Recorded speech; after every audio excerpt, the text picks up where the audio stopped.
We continue the amazing interviews for the Fall 2015 Wild Women Symposium.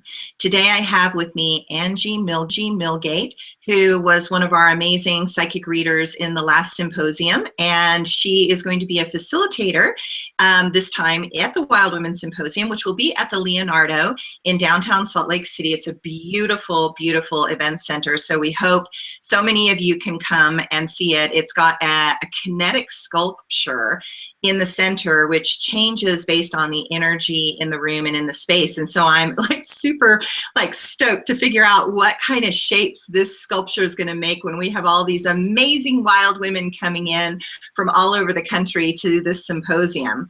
So Angie is teaching a class on from too sensitive. Now, what is it again? Too sensitive to too powerful beyond measure.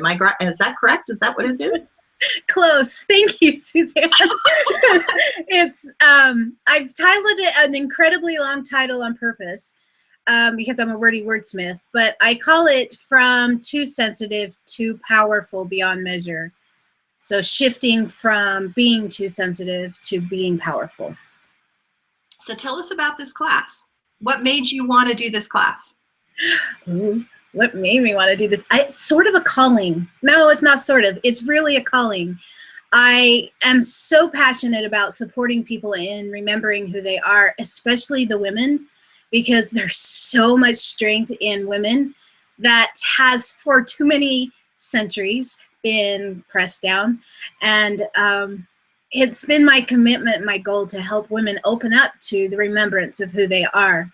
So this class, I've designed it in a way to tap into each person's energy that's in the room. Because I am an energy reader and an energy healer, when I take the stage to speak and facilitate a group, I'm actually interacting with the energy that's going on in the space, and I cater to that energy.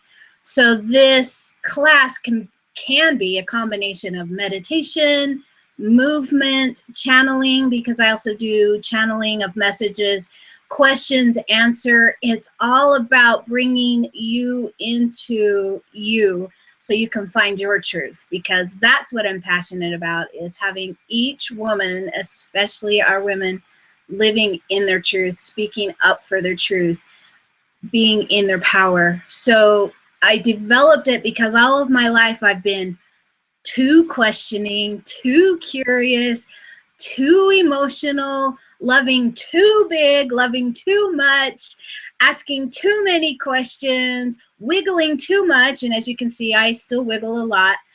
And for a long time, that was bad. That was bad and wrong. And I did everything in my power to tamp it down. So my goal is to be as big and beautiful and brilliant and bright as I am, and inspire the women around me to do the same. So that's why I designed this class. That's why I'm inspired to teach and share the information I know.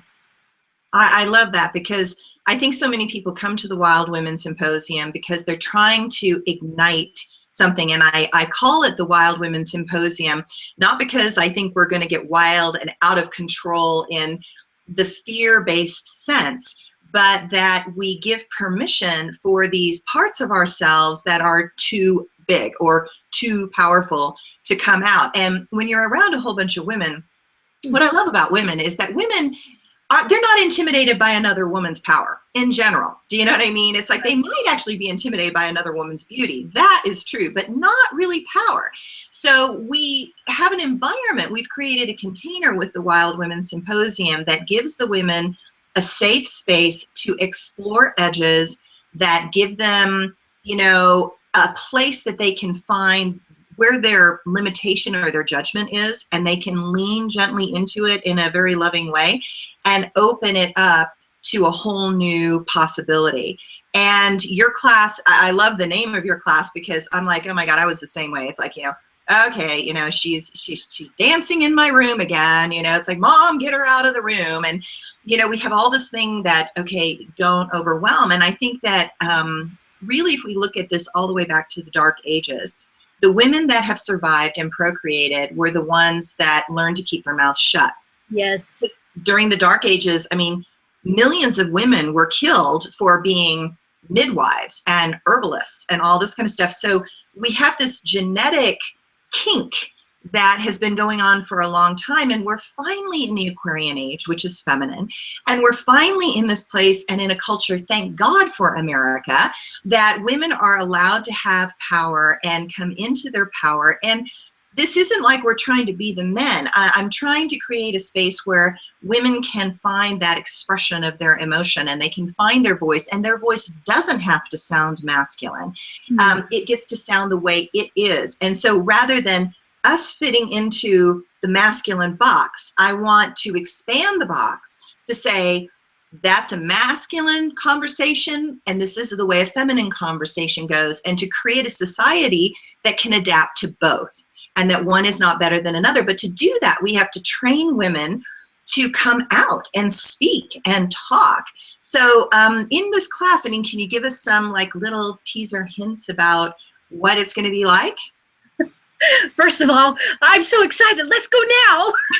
Like, I'm completely covered in chivels, and that, for me, that's a great sign. Chivels are an overall body reaction when I am in the space of truth. And if you have followed me for any given time, I talk about chivels a lot because I love them. And what I heard is you were saying that instead of kicking the men out of their box and going into their box, I actually heard that line from The Matrix when Neo is watching him bend the spoon, and he says, the truth is there is no spoon. And so if we look at that, there is no box. Really and truly what's happened with women is we've been put in a box, and now we're holding the box around us ourselves. And the really wonderful thing that I love about this class and about the work that I do is I'm teaching myself how to be the woman I am from the inside. And then I am hoping to inspire women to do the same through my transparency. When I'm in front of a group, I'm in the moment and I'm really raw and very transparent, and I teach from personal experience. So when I'm sharing something, it's something that I've gone through. It's rarely something that I've made up. The only time it would be something I've made up is if I'm channeling an information and I need an analogy to share. Otherwise, I'm very personal, very raw, and very open so that I can express truly through my throat chakra all of the emotions, all of the energy, everything that's coming through me. And so I provide space for women to do the same. What I have found is the more comfortable I get in my body, this amazing vehicle, because although I'm an energy healer and a really powerful intuitive, I'm body centered. And so I pay attention to what this human gift is, because this planet is ruled by these bodies. This is the third dimension of Earth. And so everything that I teach will be a skill or a tool that you can take out of the fifth dimension and bring it through in your body so you can manifest on this planet now, not in some future date, or not all up here where things are beautiful and lovely, because things are beautiful and lovely up here. What I want you to do is actually experience what it feels like to be alive. And what I've discovered on a beautiful side note is, as I've gotten more grounded in this work, it has opened me up to the world of men in a way that I was totally not expecting. Men now feel safe in my power, and they're able to come to me when they're actually needing to be reminded of who they are. Because while this mythology of women being stripped of their power is a very, very strong archetype that we're all working with, at the same time, because women have been stripped, so have our men. Because our women hold the memories, they hold the nurturing, the embracing. And if you steal that from a woman, then you take it from a man as well. So while we come together and get really strong and sexy and powerful in who we are, then it provides space for the men to actually become whole men again, instead of the alpha gorilla males that are pounding around this, and especially, Absolutely. Yeah. And you know, we love your class because what we do at the Wild Women Symposium is exactly what you're saying. We're doing embodiment practices. So it's one thing to get something cognitively, and that's very valuable, and it's helpful to have information or knowledge so that you get out of your ego's way. Because if your ego goes, oh, well, that kind of makes sense, you know, then it gives you more permission to move towards something. But at the Wild Women Symposium, we're an embodiment practice experience. So yes, we're going to give you a ton of information, but we're going to give you information, and then we're going to give you an exercise or an experience. And then we're going to create sharing, and we are going to like learn from each other, because I find that I have learned the most in my life from other women. So other women's permission, or other women's openness, or other women feeling like they could cry. I was like, oh my gosh, you can do that. Like, you can do that right there. Like, well, maybe I could do that too. And so it opens you up to a new possibility. And what you find at the Wild Women is a whole bunch of women who have, I mean, as you know, being there, I mean, we have women that this is their thing. They come every time. We do it twice a year. They come every time. They bring their family, they bring their kids, they bring, you know, their best friends. We have group discounts. We have all these things, and this becomes their tribe. And you also teach like this thing afterwards also. So all of the facilitators are required to actually teach something after the symposium on their own, totally for the group of women that are super jazzed about their work. And the whole idea of the symposium is to give an opportunity for the amazing healers that are in the Utah area and beyond, because we have teachers coming from Baltimore, and we have facilitators coming from all over the place, to broaden the scope of who sees them. And that's how you learn. I mean, I've just done this because I've spent so many years working with all these amazing healers in this area. And I finally said, somebody needs to talk about them. Like, somebody needs to help them, because healers are not the best marketers, as it goes, right? And so they're so one-on-one, and they're so focused on giving their gift that they don't know how to do some of the social media things. So you are doing a class that's right up our alley, and that is, and you've been to the symposium, so you understand what we're about and what our intent is. So now tell us, you know, you do other work too, because you do psychic readings and you do other things. So tell us about all these amazing things that you do. Well, it's funny because I keep having this scene flash in my head from the movie I watched last night. And I don't know how I got drawn to it, and for some reason it's relevant to what we're talking about. But there was a scene, it's about addicts and how addicts heal. And actually part of the work that okay, this is how it relates. You asked me what I do. So part of the work that I've done, part of my journey has been through supporting end-stage breast cancer, living with cancer, living with multiple sclerosis. So I've done medical work as well. And then, surprise of all surprise, at one point in my career as a healer, I ended up in the rehabilitation, the drug rehabilitation. So I was working with meth and heroin addicts.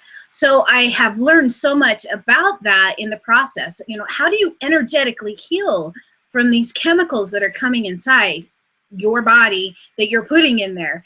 And what does it do energetically? And last night I was watching a movie called Thanks for Sharing, which was about addicts that are going through their 12-step process. And in one of the scenes, a young man and a young woman, she called him out to go to an ecstatic dance with her. So ecstatic dance is really big here in Salt Lake, and the group is getting quite big. And he was like, oh no, I don't dance. And he was one of those nerdy types that never, you know, was always the guy that you never paid attention to in school, but grew up and made millions of dollars. And so he's one of those. And she takes him, and he's standing really stiff at the door, and she's, you know, all flowing. And a couple scenes later, he kind of tentatively weaved through without moving his body. But a few scenes later, you see him totally like relaxed and moving, because everybody in the space was doing their own thing. And that gave him permission to do his own thing. And that's when you were talking about being in a group of women together that are giving themselves permission to emote, giving themselves permission to express and to dance and to move, to breathe. I mean, that's a big one, is breathing. It gives everyone in the space that permission. So a part of what I'm doing now is I do energy healing work, and I also am at the Dancing Cranes regularly doing introductory readings. So rather than doing psychic predictive, let me tell you what your future holds reading, I support people in uncovering their truths, kind of like what I do from the stage, kind of what I do in my programs. Everything that I do in my healing work and in my my work as an empath, my work as an intuitive, all of that work is based on helping people uncover their truth. That was a really long answer. Did I answer your question, Suzanne? You did. Thank you very much. So, yeah, sometimes it's really hard to put into words what somebody can experience. I mean, that's what's hard, because everyone will have their own unique experience. And what we try and do is we try and create a container that you can move within that gives you a lot of permission, but there are boundaries and edges that support you in feeling safe and opening. And, you know, obviously your work with addicts and different people, I mean, that's one of those big things. And, you know, there was recently an article that was about the genetics of people from the Holocaust, and how then their children have this energetic trauma still in them, and then those children have that energetic trauma. And you look at places like the Middle East, which has been at war, and they've been fighting each other for 4,000 years, and you can imagine the genetic coding that is super heavy and locked in, and we wonder why we can't create peace there. And I don't think it's impossible, but I think the tools are tools like this. I think that you have to move it, you have to shake it, you have to, you know, kind of do something that will uncork the patterning that is in the energy, and the energy requires movement. So, you know, emotions are energy in movement. And so you have to do both. And so many times people, to feel safe, they just want to do the mental stuff. And again, if you're very scared, the mental stuff is super helpful. You have to start there. You absolutely do. But, you know, if you are at the point and you are ready to kind of let go of just thinking about things or understanding something, and you want to have an experience, a spiritual experience, a cosmic experience, an experience that you can no longer deny, then we would love for all of you out there to come to the Wild Women Symposium, because that's what we're trying to create, are those doors that help you do that. And so thank you so much for talking to us today, Angie, and I'm so excited for your class, and I hope that all the ladies out there can feel your energy and enthusiasm and go, oh, I so want to take that class. Me too. Yeah, exactly. Okay. So again, the Wild Women Symposium is October 2nd through 4th. It's at the Leonardo. The tickets are on Eventbrite, or you can go to our website at wildwomensymposium.com and get tons of information and see this video again. Thanks, Angie. Thank you. Bye-bye. Bye.